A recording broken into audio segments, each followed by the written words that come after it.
Assalamualaikum warahmatullahi wabarakatuh.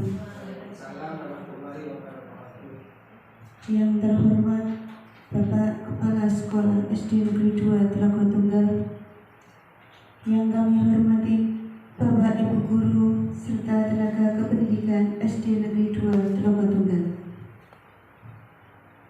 Alhamdulillah, wassalatu wassalamu ala asrofil anbiya'i wal mursalin Sayyidina wa maulana Muhammadin wa ala alihi wa sahbihi ajma'in. Amma ba'd. Rabbi ishrah li sadri wa yassir li amri wahlul 'uqdatam min lisani yafqahu qawli. Bapak Ibu yang kami hormati, sebelum acara pada siang hari ini kita mulai, marilah kita senantiasa memanjatkan puji syukur kehadirat Allah Subhanahu wa Ta'ala, karena sampai pada saat ini kita masih diberikan kesempatan untuk bisa berkumpul serta melaksanakan kewajiban kita masing-masing dalam keadaan sehat tanpa suatu halangan apapun. Yang kedua, marilah kita selalu memanjatkan sholawat kepada junjungan kita Nabi Agung Muhammad SAW, yang kita nantikan syafaatnya baik di dunia maupun di akhirat. Sebelum acara pada siang hari ini kita mulai, saya akan membacakan susunan acara. Yang pertama yaitu pembukaan, yang kedua sambutan dari Bapak Kepala Sekolah SD Negeri 2 Telaga Tunggal, yang ketiga penyampaian materi diseminasi budaya positif, dan yang terakhir adalah penutup. Untuk acara yang pertama yaitu pembukaan, marilah kita buka acara pada siang hari ini dengan bacaan basmalah bersama-sama. Bismillahirrahmanirrahim. Untuk acara selanjutnya yaitu sambutan dari Bapak Kepala SD Negeri 2 Telaga Tunggal. Kepada yang mewakili Bapak Pandu, kami persilahkan.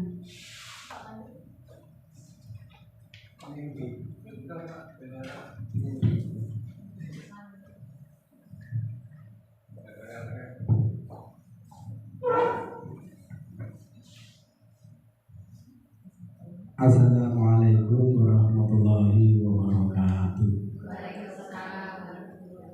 Bismillahirrahmanirrahim. Alhamdulillahirabbil alamin.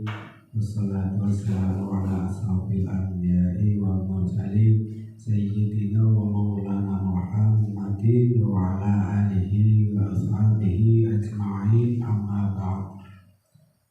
Kepada Bapak Ibu Guru SDN 2 Telaga Tunggal yang kami hormati, pertama-tama marilah kita memanjatkan puja dan puji syukur kehadirat Allah Subhanahu wa Ta'ala, karena pada kesempatan hari ini kita semua masih diberikan kesehatan jasmani maupun kesehatan rohani, sehingga kita bisa berkumpul di ruangan ini dengan keadaan sehat walafiat, tidak ada halangan suatu apapun.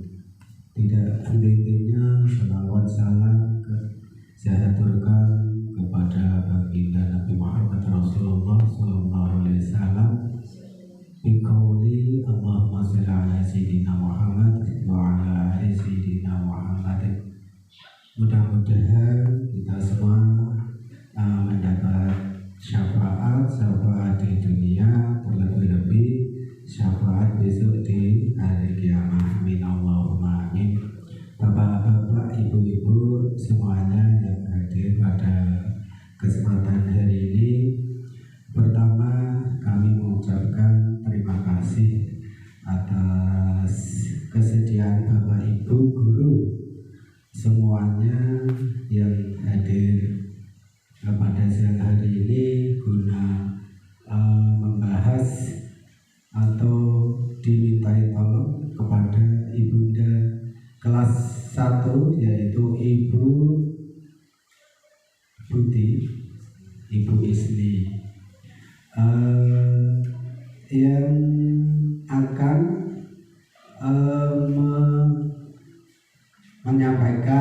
yaitu diseminasi budaya positif,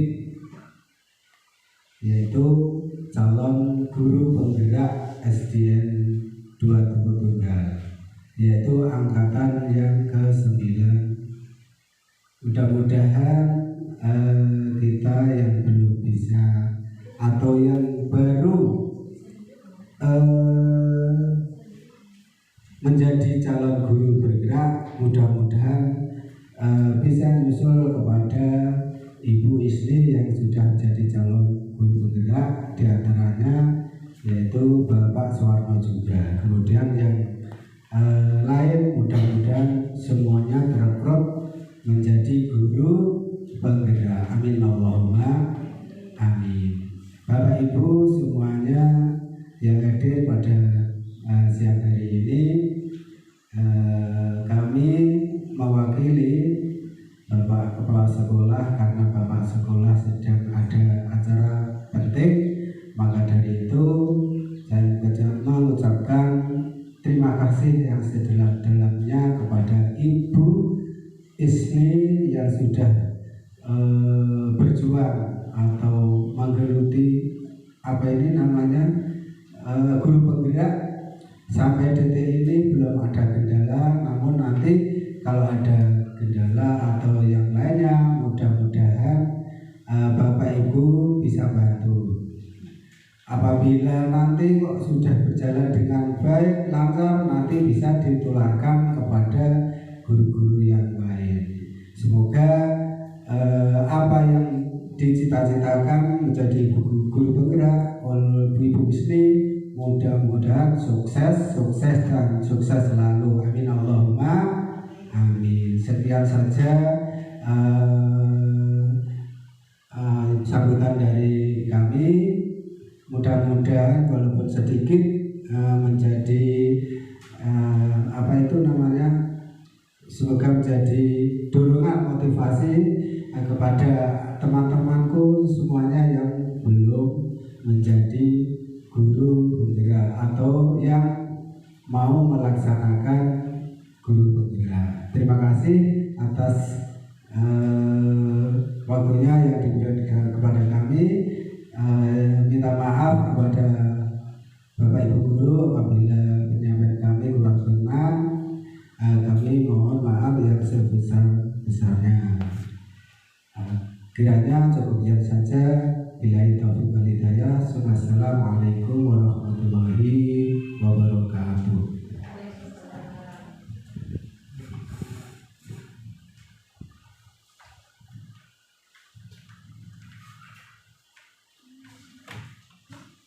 Terima kasih.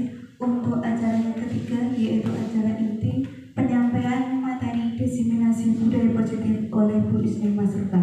Kepada Bu Isni Masruka kami persilakan.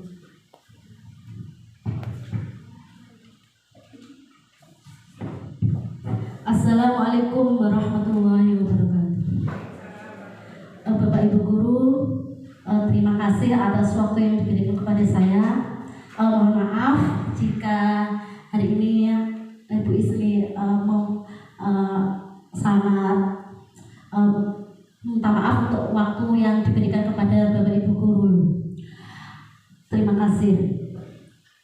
Karena ini adalah yang harus saya sampaikan, karena saya sebagai guru penggerak di Kabupaten Rembang, saya akan menyampaikan sebuah yaitu diseminasi budaya positif modul 1.4 calon guru penggerak angkatan 9 di SDN Negeri 2 Tunggal Kabupaten Rembang.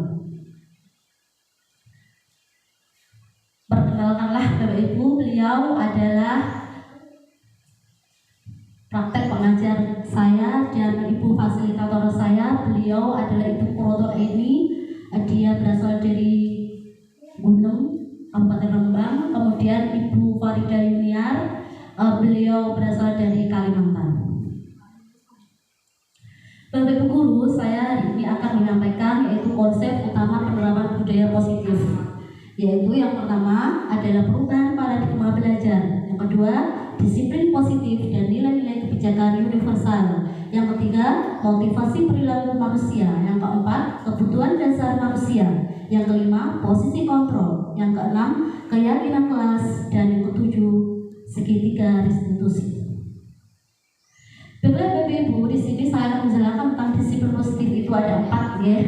Makna disiplin, teori motivasi, 5 posisi kontrol, dan 5 kebutuhan dasar manusia. Makna disiplin di sini adalah yaitu suatu yang menjadi seseorang yang kita inginkan berdasarkan nilai-nilai yang kita hargai. Kemudian teori motivasi yaitu yang pertama untuk menghindari hukuman, yang kedua untuk mendapatkan imbalan, yang ketiga untuk menghargai diri sendiri, dan nilai-nilai kebajikan, keyakinan kelas. 5 posisi kontrol yaitu yang pertama menghukum, kemudian membuat rasa bersalah, teman, memantau, manajer, segitiga restitusi yaitu 1 memvalidasi identitas, memvalidasi dan menanyakan keyakinan. Kemudian 5 kebutuhan dasar yaitu 1 berusaha hidup, kemudian kisah yang merasa yang di segitiga, kemudian kesenangan dan kebutuhan. Bapak Ibu guru, di sini saya akan membagikan secari kertas.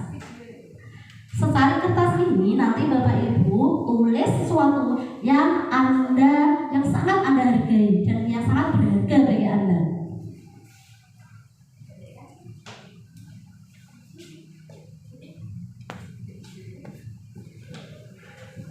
Nah, Bapak Ibu guru di situ ada ya. Cobalah Bapak Ibu tulis sesuatu yang berharga, Bapak Ibu guru. Sesuatu yang berharga, pokoknya sesuatu di genggam Anda, sesuatu yang sangat berharga bagi Bapak Ibu guru. Sudah? Ya. Ada A adalah misalkan A adalah Bu Tuti dan B adalah Mbak Bu Mimah. Sekarang teman Anda B ingin sekuat tenaga untuk membuka genggaman tangannya Bu Tuti. Ayo coba. Ya, digenggam Bu. Oke. Kemudian Bu Mimah berusaha untuk membuka. Iya, membuka merayu bahkan menyuap. Nah, sudah. Nah, apa yang terjadi? Sudah. Apa yang terjadi? Nah, tetap tidak akan dibuka. Nah, karena Bu Tuti dia adalah sebagai pengontrol. Dibuka atau tidak itu tergantung Bu Tutinya. Bu Tuti apakah dia mau membuka atau tidak. Karena itu adalah sesuatu yang sangat berharga, ya, yang sangat berharga. Kemudian perubahan paradigma teori kontrol. Pilihan ilusi teori kontrol tadi. Kita sebagai guru sebagai pengontrol murid. Kemudian kritik dan membuat orang merasa bersalah dapat menguatkan karakter. Semua penguatan positif efektif dan bermanfaat. Orang dewasa memiliki hak untuk memaksa.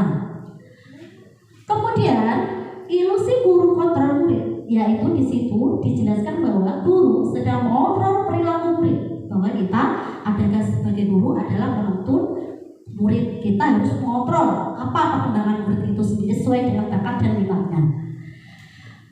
Kemudian, nah, di sini ada ilusi bahwa orang dewasa memiliki hak untuk memaksa. Benar sekali, orang dewasa memiliki hak untuk memaksa, yaitu apapun yang dilakukan dapat diterima selama ada sebuah kemajuan, ya, dalam untuk jangka waktu panjang dan sebuah hubungan permusuhan akan membentuk. Di sini ada stimulus respon dan teori kontrol. Di situ ada perbedaannya, teori respon dan teori kontrol. Apa perbedaan teori respon dan teori kontrol? Perbedaannya teori respon dan teori kontrol apa? Kalau teori respon itu apa? Realitas kita. Stimulus respon itu adalah realitas kita sama. Tapi kalau teori kontrol itu realitas kebutuhan kita berbeda dengan yang lain. Terima kasih Bu Mima. Ya, betul sekali. Realitas kita sama. Itu kalau stimulus respon. Kalau teori kontrol adalah realitas kita berbeda. Kemudian semua orang melihat yang sama. Setiap orang memiliki gambaran yang berbeda. Di situ kita dapat mengetahui bahwa apa perbedaan stimulus respon dan teori kontrol. Kemudian siapa sesungguhnya yang memiliki kontrol? Siapa Bapak Ibu yang memiliki kontrol? Ya betul, diri ibu sendiri. Tadi diri Bu Tutik sendiri ya. Ya, kemudian stimulus respon kita mencoba mengubah orang agar berpandangan yang sama dengan kita. Kalau teori kontrol kita berusaha untuk memandangi pandangan orang lain tentang dunia. Kemudian pembelajaran dengan paradigma baru. Pembelajaran dengan paradigma baru itu adalah merupakan pembelajaran yang berorientasi pada penguatan kompetensi dan pengembangan karakter sesuai dengan profil pelajar Pancasila, di mana sekolah kita adalah ya kurikulum merdeka yang kita sudah lakukan selama 2 tahun ini ya. Kemudian kompetensi dan karakter esensial itu ada 6 dimensi ya Bapak Ibu. Yang pertama adalah beriman dan bertakwa kepada Tuhan Yang Maha Esa, berkebinekaan global, gotong royong, mandiri, bernalar kritis dan kreatif. Nah, Bapak Ibu guru pasti sudah tahu apa itu dimensi. Sudah deh, kita sebelum kita literasi pembelajaran, kita pasti adakan sebuah nyanyi ya. Nah, nyanyi pelajar Pancasila gitu ya. Pasti sudah hafal ini Bapak Ibu, karena ini sebagai masker kita ya, yel-yel kita. Ayo kita dengarkan dulu. Nyanyi sama-sama ya. Kamu tepuk-tepuk biar semangat. Ayo. Nah.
Sesuatu yang dilakukan seseorang pada orang lain untuk mendapatkan kepatuhan, ketidaknyamanan, bukan dengan apa yang kita hargai atau pencapaian suatu tujuan mulia.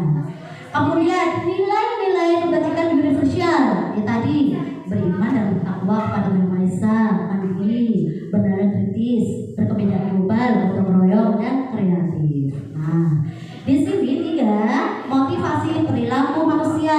Ada 3 Bapak Ibu ya. Yang pertama, untuk menghindari ketidaknyamanan atau hukuman, itu termasuk motivasi eksternal. Kemudian yang kedua, untuk mendapatkan imbalan dari orang lain, itu juga termasuk motivasi internal eksternal. Yang ketiga, untuk menghargai diri sendiri, itu termasuk motivasi internal, berasal dari dalam kita sendiri atau tujuan disiplin positif.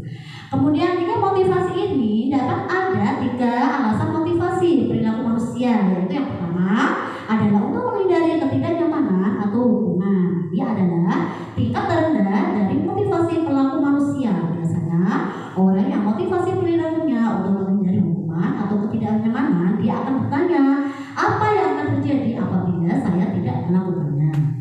Kemudian lanjut, yang kedua adalah untuk mendapatkan imbalan atau penghargaan orang lain. Ya, di sini satu tingkat di atas motivasi yang pertama. Di sini orang berperilaku untuk mendapatkan imbalan atau penghargaan orang lain. Kemudian yang ketiga adalah untuk menjadi orang yang mereka ingin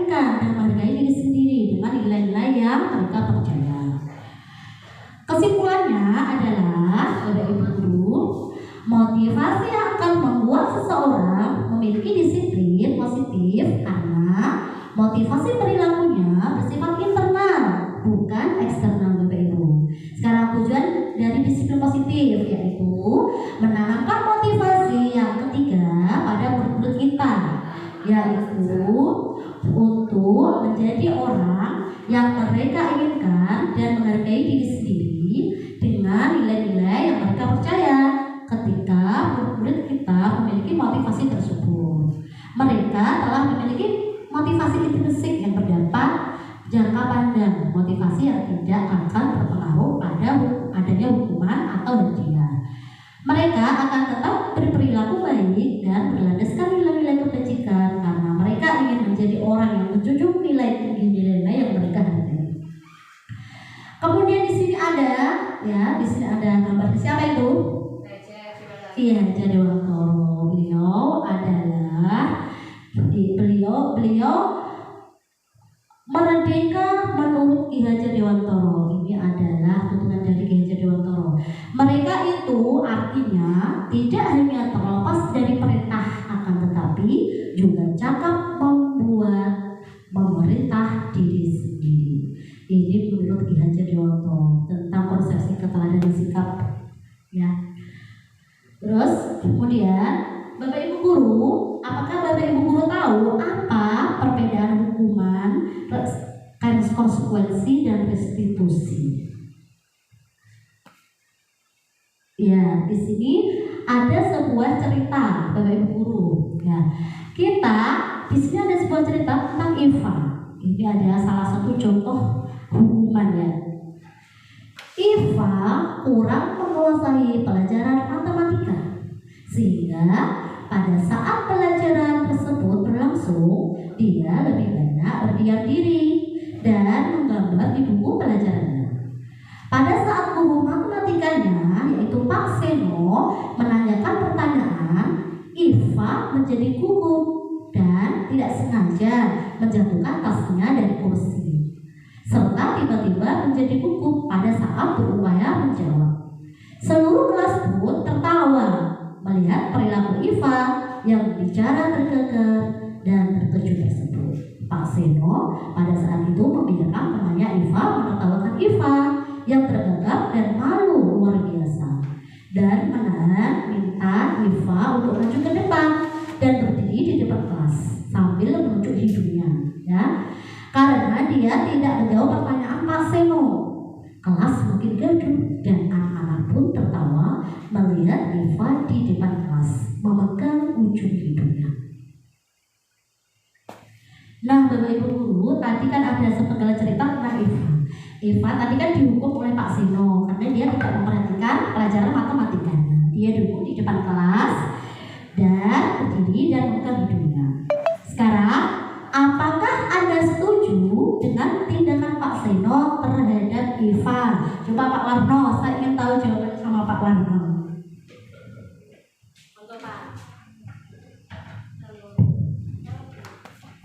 Terima kasih Bu Isni. Semoga pendidikannya lancar ya Bu. Ya, Bapak Ibu, pertanyaan yang pertama tadi Bapak Ibu sudah mengetahui dan melihat apa yang sudah disampaikan Bu Isni. Pertanyaan yang pertama adalah, apakah Anda sebagai Pak Seno itu setuju tidak dengan tindakan Pak Seno? Ini pendapat pribadi gitu, pendapat dari saya.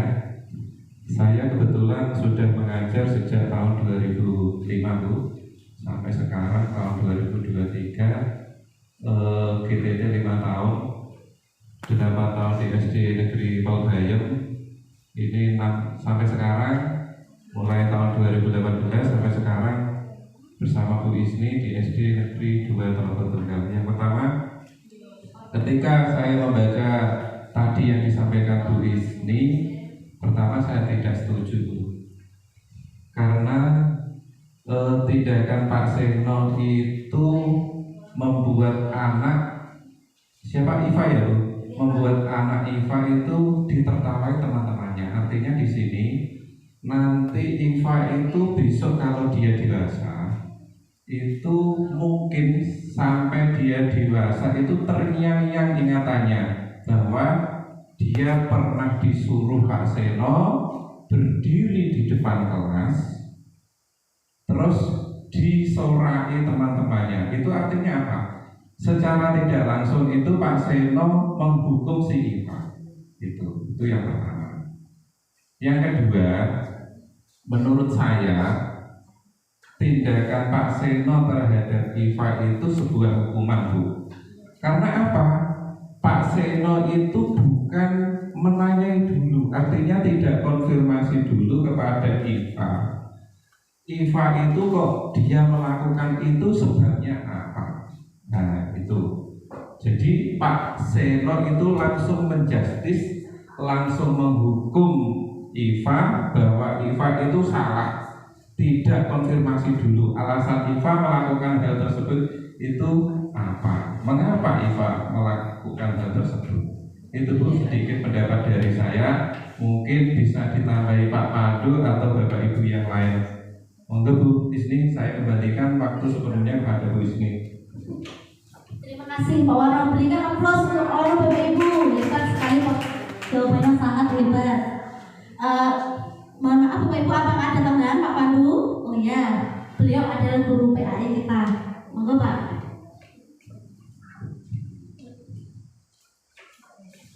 Assalamualaikum warahmatullahi wabarakatuh. Terima kasih waktu yang diberikan kepada saya. Saya tidak akan mengomentari apa yang disampaikan oleh Bapak Suwarno. Itu saya pribadi ide. Namun di sini saya tanya di real, maksudnya di luar. Saya pribadi ini mungkin nanti Bu Isni apakah itu betul, coba dibetulkan. Kalau salah mungkin nanti saya akan melakukan perubahan kalau yang saya lakukan itu salah. Begini Ibu Isni, di kelas saya PAI pada waktu saya mengajar itu ada anak yang ramai tidak mendengar Pak Guru mengajar. Tapi pada waktu itu pelajaran hampir selesai. Ya, untuk supaya anak itu tidak ramai dan tidak sendau guru sendirinya, itu saya melontarkan pertanyaan yang seharusnya pertanyaan itu belum dilakukan. Suatu contoh pelajaran agama, contohnya saja bab balik, yaitu saya contohkan saja. Coba dijawab pertanyaan ini, balik itu apa? Ayo coba dijawab Tio. Padahal pada waktu saya memberikan pertanyaan itu belum waktunya. Apakah ini diperbolehkan atau tidak? Karena untuk anak-anak supaya bisa kondusif. Karena kalau anak-anak diberi pertanyaan itu biasanya langsung bersikap positif kepada Pak gurunya. Itu saja yang kami sampaikan. Yang saya sampaikan Bu Isni, apakah boleh memberi pertanyaan sebelum waktunya? Kan pertanyaan itu di awal dan di akhir yang namanya post-test. Terima kasih Bu Isni, apakah itu termasuk hukuman atau tidak? Terima kasih. Wassalamualaikum warahmatullahi wabarakatuh. Waalaikumsalam. Terima kasih pertanyaannya Pak Pandu, hebat sekali pertanyaannya. Kebetulan Pak Pandu, saya itu kan di kelas rendah kan, saya itu juga di kelas 1. Mungkin pertanyaan itu adalah Bapak Ibu guru yang ada di kelas tinggi seperti kelas 5, kelas 5, kelas 6. Seperti Pak Warno juga kelas 5, dia kan tinggi. Untuk yang pertanyaan tadi, apakah boleh kita sebagai guru memberikan pertanyaan yang di luar materi ya Pak Pandu ya? Di luar materi tentang balik itu. Ya kalau menurut saya itu memang tidak hukuman Pak, karena menurut saya hukuman itu adalah sesuatu yang tiba-tiba dan sesuai dengan fisik. Kalau Pak Pandu memberikan pertanyaan, itu menurut saya itu tidak hukuman, karena itu juga termasuk sesuatu pertanyaan yang untuk mengkondisikan biar anak-anak itu tidak rame, gitu ya Pak. Sudah paham Pak Pandu? Ya, itu tidak hukuman Pak. Terima kasih Pak Pandu ya. Kemudian di sini ada Pak Pandu. Hukuman itu adalah yang bersifat tidak terencana atau tiba-tiba. Anak atau murid tidak tahu apa yang terjadi dan tidak dilibatkan. Hukuman diberi berupaya fisik atau psikis. Anak disakiti oleh suatu perbuatan atau kata-kata. Itu Pak Pandu itu hukuman. Hukuman itu adalah berupa fisik atau psikis Pak. Atau sebuah kata-kata yang menyakiti anak, itu namanya hukuman. Kalau konsekuensi itu bersifat terencana atau sudah disepakati, sudah dibahas dan disetujui oleh murid dan guru. Murid juga mengetahui apa yang akan diterima kita terjadi pelanggaran ini, biasanya masuk di keyakinan kelas kan. Tindakan guru, coba Mas Bantiar biar fokus. Mencatat 100 kali di dalam buku kalimat, saya tidak akan terlambat lagi karena terlambat ke sekolah. Apakah itu termasuk hukuman atau konsekuensi? Monggo.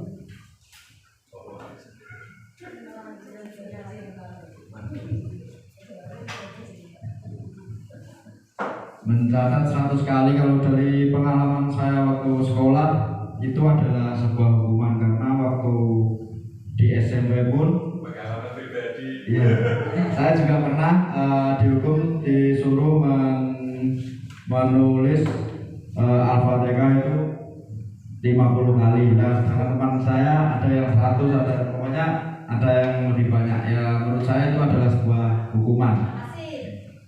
Tepuk tangan untuk Mas Bantiar. Dia adalah olahraga kita. Kemudian yang kedua, lari mengelilingi lapangan basket 2 kali karena terlambat hadir di sekolah. Monggo Purin, apakah ini termasuk hukuman atau konsekuensi?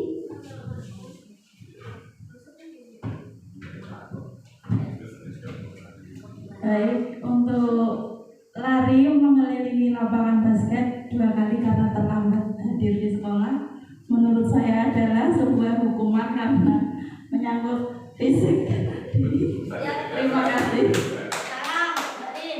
Yang ketiga, murid diminta untuk push up 15 kali karena tidak menggunakan masker ke sekolah. Apakah termasuk hukuman atau konsekuensi? Bu Sapril?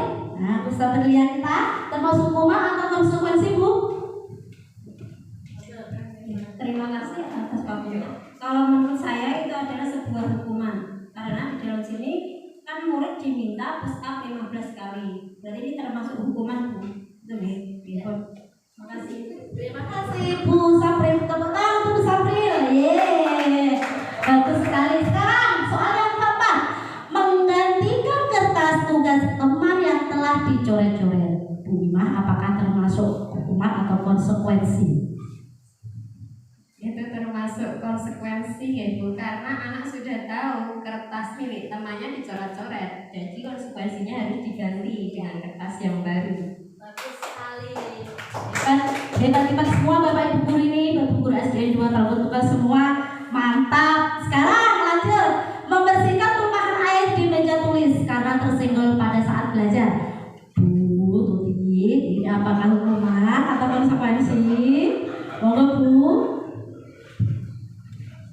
Untuk yang kasus ini yaitu membersihkan tumpahan air di meja termasuk konsekuensi dari tindakan anak tersebut. Terima kasih untuk Bu Tuti. Tepuk tangan untuk Bu Tuti. Nah, sekarang kita lanjut. Murid disuruh untuk mengenakan sepatu seharian di sekolah karena tidak mengenakan sepatu hitam. Hukuman atau konsekuensi?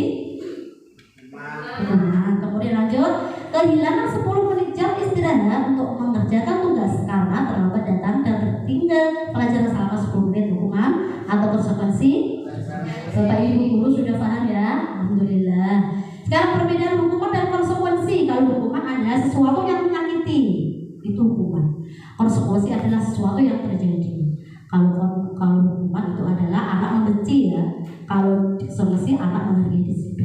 hukuman paksaan, kalau konsekuensi stimulus atau tanggapan.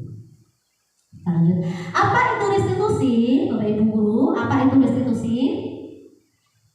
Ya, proses menciptakan kondisi bagi murid untuk memperbaiki kesalahan mereka sehingga mereka bisa kembali pada kelompok mereka dengan karakter yang lebih kuat. Restitusi juga merupakan proses kolaboratif yang mengajarkan murid untuk mencapai solusi masalah mereka, yaitu tentang orang seperti apa yang mereka ingin menjadi tujuan kuliah dan bagaimana mereka harus melakukan orang lain. Kita lanjut ya. Ciri-ciri restitusi satu yaitu bukan untuk menebus kesalahan, 2 memperbaiki hubungan, 3 tawaran bukan paksaan, 4 restitusi menuntun untuk melihat ke dalam alam, 5 restitusi mencari kebutuhan dasar yang mendasari tindakan. Ya, kemudian 7 restitusi fokus pada karakter bukan tindakan, 8 restitusi fokus pada solusi, yang 9 restitusi mengembalikan murid yang berbuat salah pada kelompoknya. Nah, di sini ada Bapak Ibu guru, identitas gagal itu adalah hukuman. Kalau identitas sukses, disiplin, konsekuensi, restitusi. Di sini kalau konsekuensi tadi ya sesuatu yang harus terjadi, restitusi merupakan pilihan. Tidak nyaman untuk murid anak untuk menjaga waktu pendek, menguatkan untuk murid dalam waktu panjang. Korban bisa diabaikan, korban mendapatkan ganti. Murid anak dibuat tidak nyaman, murid anak mendapatkan penguatan hanya bertahan dalam waktu jangka panjang, masalah terpecahkan. Di situ ada ya, apa peraturannya, mampukah kamu melakukannya? Terima kasih. Kalau restitusi, apa yang kamu yakini, apa yang bisa kamu lakukan untuk memperbaiki masalah ini. Kemudian murid anak menghormati peraturan, kemudian murid anak menghormati dirinya dan orang lain. Hasil pengamatan mengenai uji hukum oleh penghargaan. Bapak Ibu guru, apakah boleh kita menghukum anak dengan penghargaan? Apakah boleh? Pak Warno, apakah boleh kita menghukum anak dengan penghargaan? Monggo Pak Warno.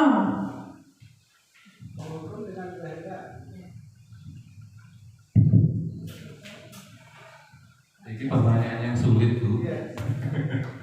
Apakah boleh anak itu dihukum dengan penghargaan?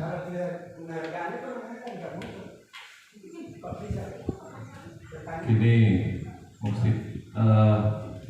mungkin ketika kita sedang mengajar, misalkan ya, ini sebagai ilustrasi contoh gitu. Ketika saya mengajar di kelas 5, anak itu bisa mengerjakan tugas, misalkan perkalian porogapet atau mengerjakan soal, dan anak tersebut bisa mengerjakan. Terus saya memberi imbalan, misalkan saya beri permen 1, atau setiap anak yang bisa mengerjakan itu diberi permen, misalkan, itu apa termasuk memberikan imbalan dengan menghukum atau enggak? Itu yang pertama.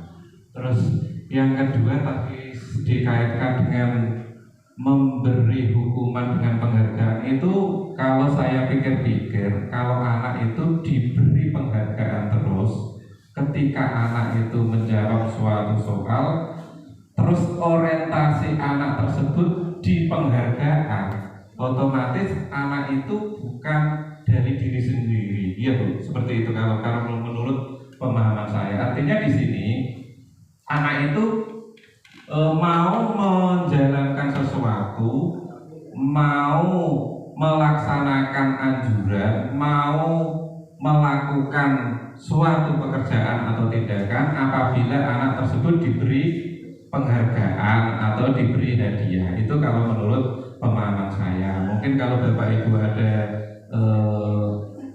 pengertian yang lain, ada hal yang lain, monggo Bu, kita sharing saja di sini. Monggo Bapak Ibu, tadi kepentingan Pak Warno adalah memberikan hukuman itu tidak boleh ya Pak ya. efektif seperti itu ya. Gimana Bu Tuti, apakah setuju? Setuju ya. Ya karena hasil pengamatan atau surveinya dihukum dengan penghargaan itu pengaruhnya jangka pendek dan jangka panjang Bu. Kita kalau memberikan menghukum dengan penghargaan, misalkan kita beri uang 100.000 ya gitu. Kalau mendapatkan tes mendapatkan 100, nilai 100 saya berikan uang 100.000. Nanti kalau tes berikutnya dia akan tergantung, dia akan mengharapkan uang yang 100.000 itu, jadi tidak boleh. Kemudian penghargaan menghukum, ya memang iya, penghargaan mengurangi ketepatan, penghargaan tidak efektif, dan penghargaan merusak hubungan. Ya betul, kalau kita tidak diberi anak itu misalnya kita kemarin kita diberikan uang 100, sekarang tidak, wah Bu itu tadi saya tidak diberi uang padahal dapat 100 itu, ya itu nanti merusak hubungan. Kemudian pengaruh jangka pendek dan jangka panjang. Penghargaan berlaku untuk mendapatkan seseorang melakukan sesuatu dalam jangka waktu pendek. Kita tidak menggunakan penghargaan lagi dan lagi, maka orang tersebut akan bergantung ya pada penghargaan yang diberikan serta kehilangan motivasi dari dalam. Jika kita mendapatkan penghargaan untuk melakukan sesuatu yang baik, maka selain kita senantiasa berharap mendapatkan penghargaan tersebut, kita pun menjadi tidak menyadari tindakan baik yang kita lakukan. Penghargaan tidak efektif, betul sekali, karena sesuatu penghargaan adalah suatu yang benda atau peristiwa yang diinginkan, hal yang dibuat dengan persyaratan. Hanya jika Anda melakukan hal ini, Anda akan mendapatkan penghargaan yang diinginkan. Ya. Kemudian penghargaan merusak hubungan, ya betul. Ketika seseorang diberi penghargaan atau dipuji dengan orang banyak, maka yang lain akan merasa iri dengan penghargaan tadi, karena si itu dikasih uang, saya kok tidak. Itu kan menimbulkan kecemburuan atau merasa iri, dan sebagian dari mereka akan tidak menyukai orang yang diberikan penghargaan tersebut. Jika seseorang guru sering memberikan penghargaan kepada murid-muridnya, besar kemungkinan murid-muridnya termotivasi hanya untuk menyenangkan gurunya. Mereka tidak akan bersikap jujur dengan guru tersebut. Penghargaan menciptakan persaingan di dalam kelas, dan persaingan menciptakan kecemasan. Mereka yang percaya bahwa mereka tidak memiliki kesempatan untuk mendapatkan penghargaan akan berhenti mencoba. Itu seperti tadi penghargaan. Penghargaan mengurangi ketepatan, memang betul, di situ ada salah satu contohnya. Dalam sebuah percobaan, sekelompok anak laki-laki berusia sekitar 9 tahun diminta untuk melihat gambar-gambar wajah yang ditampilkan di layar, dan mereka harus memberitahukan jika wajah-wajah tersebut sama atau berbeda. Gambar-gambar tersebut hampir sama. Beberapa dari mereka diberi penghargaan dalam bentuk uang. Apakah boleh? Tidak boleh. Pada saat mereka memberikan jawaban benar, sementara sebagian yang lain tidak, hasilnya anak laki-laki yang dibayar membuat lebih banyak kesalahan. Ya. Kemudian kita lanjut lagi.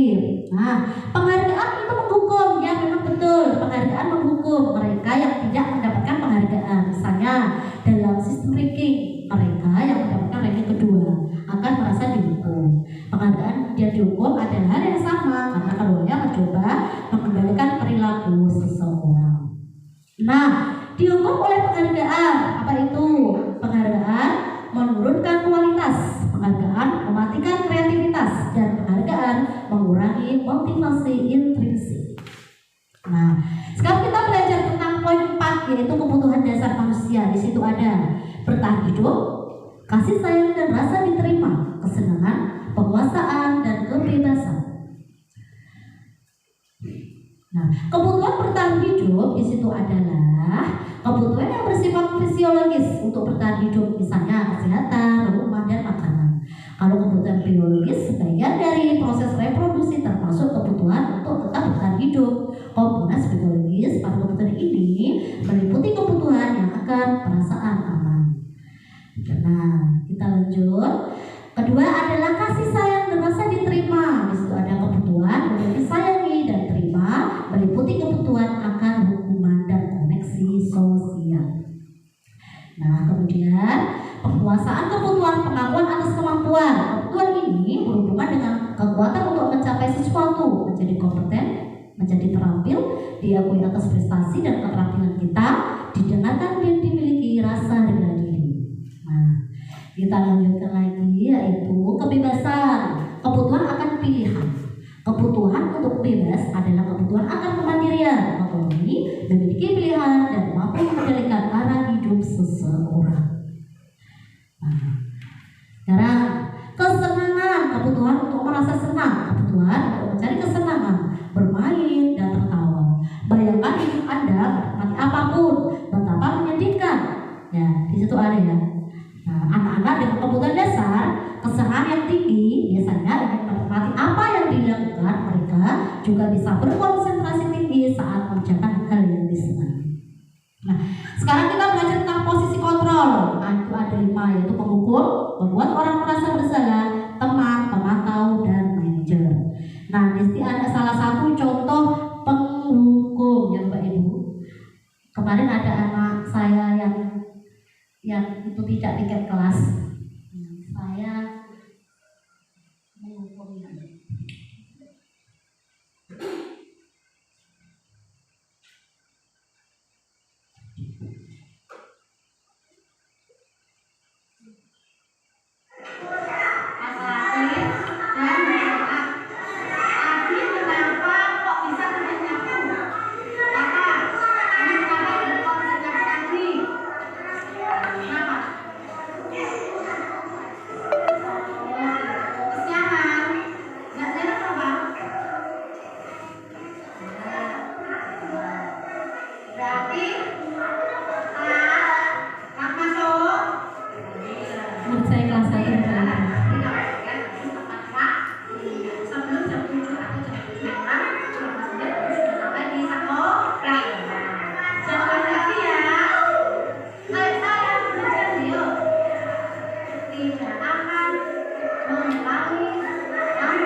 Nah, Bapak Ibu di sebelah saya menghukum anak-anak untuk mengerjakan piket kelas karena itu kan sudah jam 7 ya, tapi tetap saya suruh untuk membersihkan kelas. Saja kan tidak boleh ya, karena sudah jam 7 itu sudah mulai pelajaran. Kemudian ini adalah manajer saya sebagai wali kelas mereka.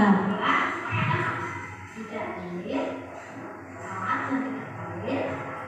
tidak makan piket, jangan piket ke iya kan ya? Iya, piket kelas harus dilaksanakan. Jam apa? Pak, kita bersih. Gitu. Yakin kelas kemarin kita buat. Terima kasih. Tadi saya sebagai manajer yaitu saya memberikan bimbingan dan arahan kepada anak-anak untuk tetap mengingat keyakinan kelas yang mereka buat karena tidak boleh terlambat dalam melakukan piket kelas seperti itu. Kemudian identitas gagal yaitu identitas yang sukses dan identitas berhasil. Di situ ada 3 penghukum, membuat orang merasa bersalah, teman, pemantau, dan manajer. Kemudian kita lanjut keyakinan kelas. Mengapa tidak peraturan saja? Mengapa harus keyakinan kelas? Nah, di sini ada untuk mendukung motivasi intrinsik kembali ke nilai-nilai keyakinan kelas. Ya.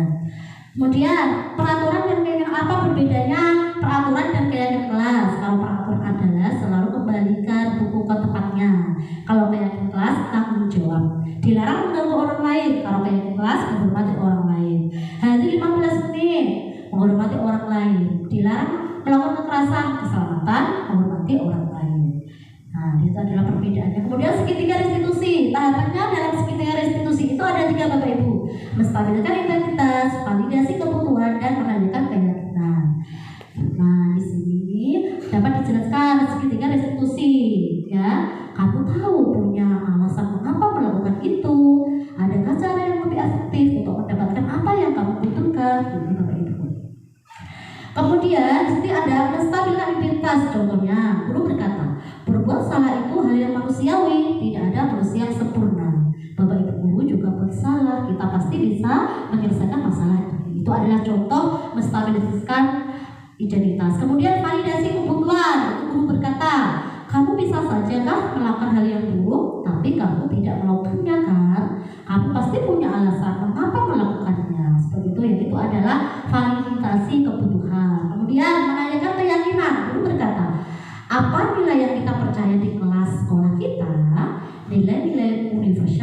disepakati seperti itu ya. Kamu ingin jadi anak seperti apa? Itu yang dinamakan menanyakan keyakinan kelas. Terima kasih Bapak Ibu. Di situ itu adalah diseminasi modul 1.4 yaitu tentang budaya positif. Terima kasih waktu yang diberikan kepada Bapak Ibu guru. Mohon maaf jika ada kesalahan atau tutur saya yang kurang berkenan. Terima kasih. Wassalamualaikum warahmatullahi wabarakatuh. Saya kembali kepada Bu Tuti. Tutup Bu Tuti.